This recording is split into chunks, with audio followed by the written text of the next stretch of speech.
Welcome back to the Jenny McCarthy Show. I'm Jenny McCarthy Wahlberg. Darlene Lancer is our next guest. The book she's got, I'm Not Perfect. I'm Only Human. How to Beat Perfectionism. It's in bookstores now. She is a marriage and family therapist, specializing in relationships and codependency. My favorite, considering I'm an expert in that. Living it. Darlene, are you there? Yes, I am. Thank you for inviting me on. I absolutely love it. Okay, I think we all think we know what perfectionism is, but why don't you explain it in your terms? Okay, well, perfectionists have exceedingly high and unrealistic standards. And some people are achievers, they have high standards, but with a perfectionist, failure is a personal failure. It's an indication of their worthlessness. Not measuring up to their own standards is just unacceptable. So that's the real difference. Is this a trait that is personality-driven or environmental? Do they learn it from their family members? That's a very good question, and they've been doing research on that. There's some dispute on it, but studies with twins have shown that there is an element of hereditary that plays a role, and personality traits, they call them temperament, such as conscientiousness and being very neurotic, which means being moody, having a lot of negative emotions. Those can play into perfectionism too. It turns out that as far as genetics go, that perfectionism is more inherited in girls than boys, especially negative perfectionism. But parenting plays a really significant role, and sometimes it can bring out something that's latent. But you might think, well, if you're inheriting it, you might have perfectionistic parents. So parental role modeling can influence children. If parents have very high standards and high expectations of their children, that can be a problem.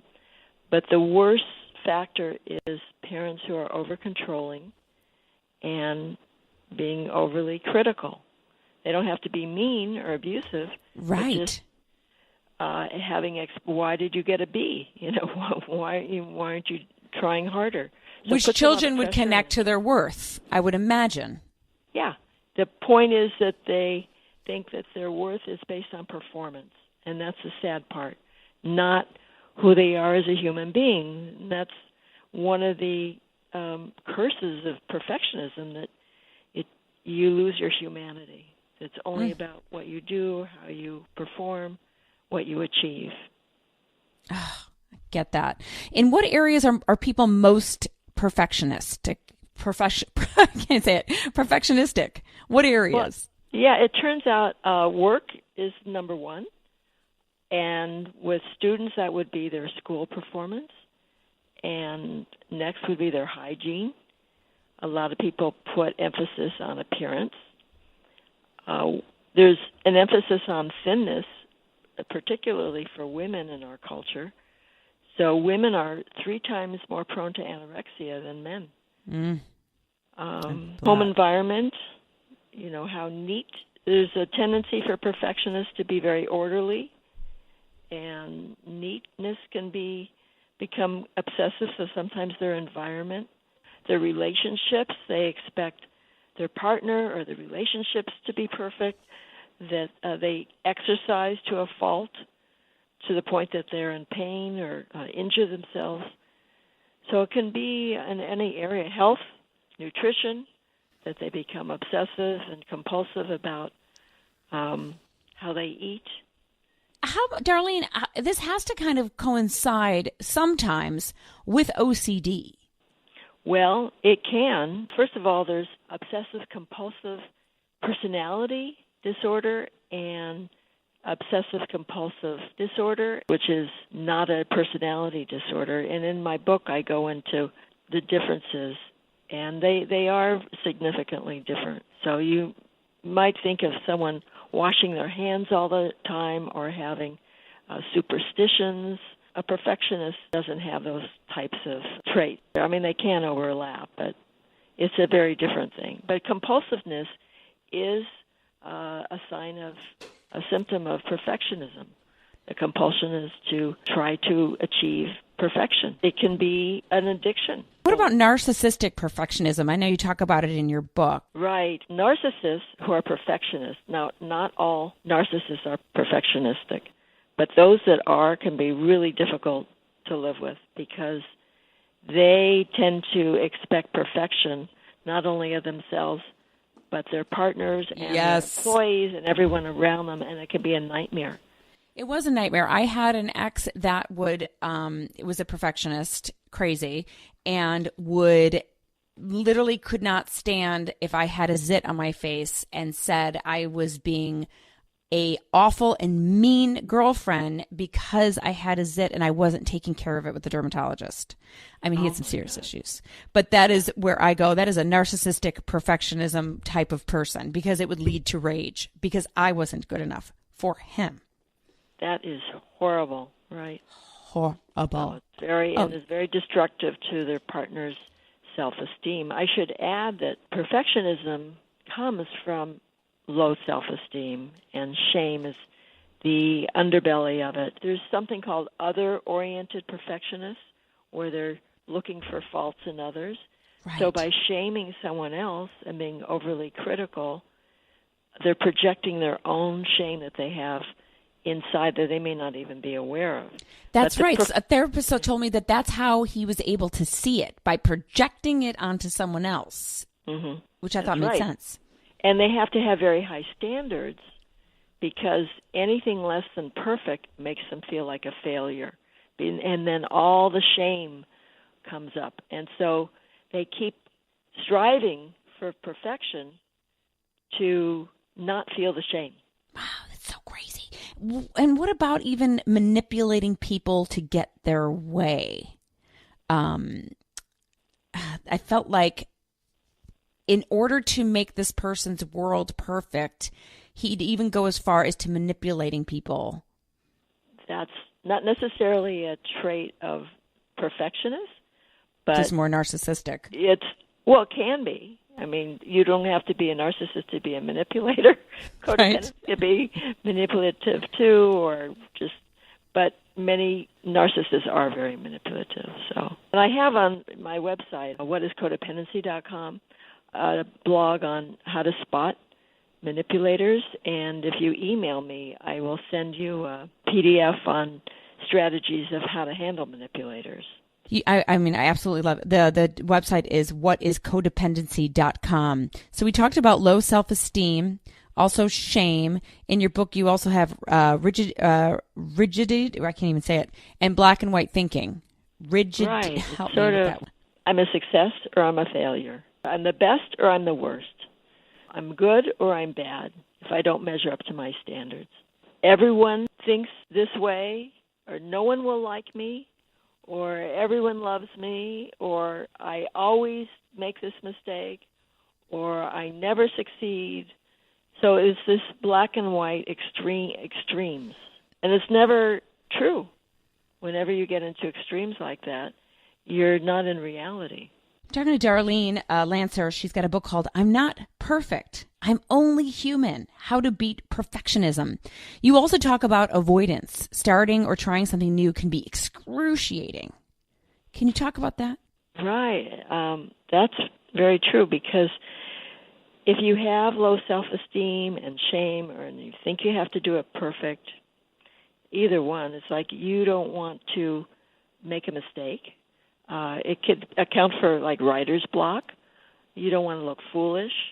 You're afraid of failing, so you will procrastinate, or you might just avoid situations. And you might shut down, right? You might just freeze. Oh, absolutely. You only want to do what's tried and true, you know what you're good at. So your world becomes narrower and narrower. The same thing with a relationship. Like if you expose yourself, as you get closer in a relationship, the person starts to know you. And then you feel like I might be exposed. They're going to see my flaws. So you keep a person at a distance. You don't want to get too emotionally close, too much intimacy, because you just go on to the next person. You know, a lot of narcissists do that. So. This is why it's important, you guys listening. Perfectionism can prevent us from moving forward in our lives, you say. We can spend years unable to commit, to begin or finish a project, or make important decisions. We stagnate, unable to make up our minds or improve our situation. This is from your book. Every move appears to be fraught with risk. What we're really afraid of is our own self-judgment if things don't go perfectly. And boy, I mean, this goes for a lot of people. I know some people that are so afraid of success and so afraid of failure that they are stuck in these lives that they're miserable, whether that be a marriage or their work. And would you put it all under the umbrella of perfectionism? It could be, not necessarily. You've covered a lot of things, so they may be afraid of loss, afraid of being alone if they're in a relationship. Low self-esteem makes a person less confident. People that have a strong inner critic, and perfectionists have a lot of self-doubt, so do codependents. So one of the problems in making decisions is you will judge yourself if you don't decide. You'll judge yourself if you leave your marriage.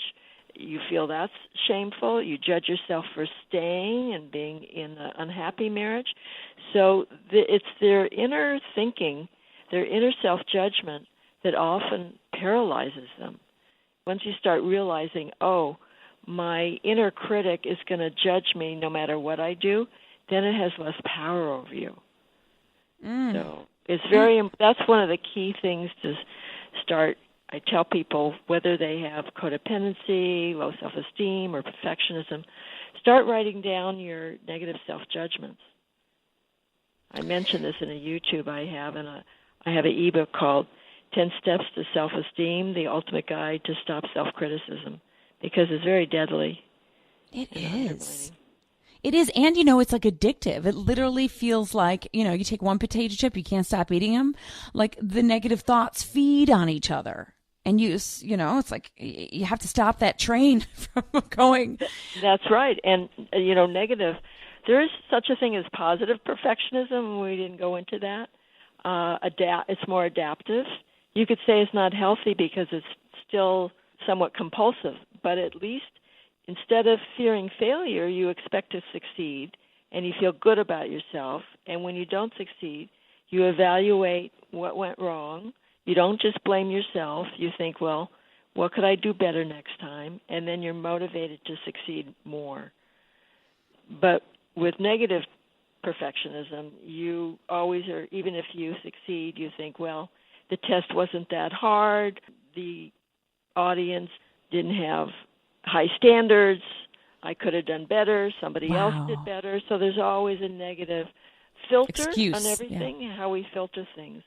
And the negative, so you could have a positive feedback loop where you think you'll do better and then you do better, or you have negative filters and you think you're going to do worse and you take longer, you make more mistakes, you feel bad. Even if you succeed, you find fault with yourself, and then you don't even want to try anymore. And just what you said, more negative thoughts breed more, and then you go into a depression. You have anxiety, depression, and paralysis. In the end, you feel hopeless. That's right, which leads to, sometimes addiction. I know many people that have turned that way to relieve themselves from that endless hamster wheel in their head. Darlene Lancer, I want to also bring up that book and just plug it one more time to build up your self-esteem. What's the other one you wrote? I've written Conquering Shame and Codependency, because this is shame underlies all this. This book is I'm Not Perfect, I'm Only Human. My first book was Codependency for Dummies. The one on self-esteem is 10 Steps to Self-Esteem, The Ultimate Guide to Stop Self-Criticism. You mentioned it could lead to addiction. Well, it does, in some cases, actually lead to suicide. There's a higher prevalence of suicide among perfectionists. So it could be deadly. Absolutely. That's why I feel like it's important if people are listening and hear what you say and can understand or relate. Get on it. Darlene, thank you for your work. I'm Not Perfect. I'm Only Human is the name of the book, How to Beat Perfectionism. It's in bookstores now. Thank you so much for your time today. Okay, bye-bye. You guys, whatiscodependency.com is that website. It's a good one.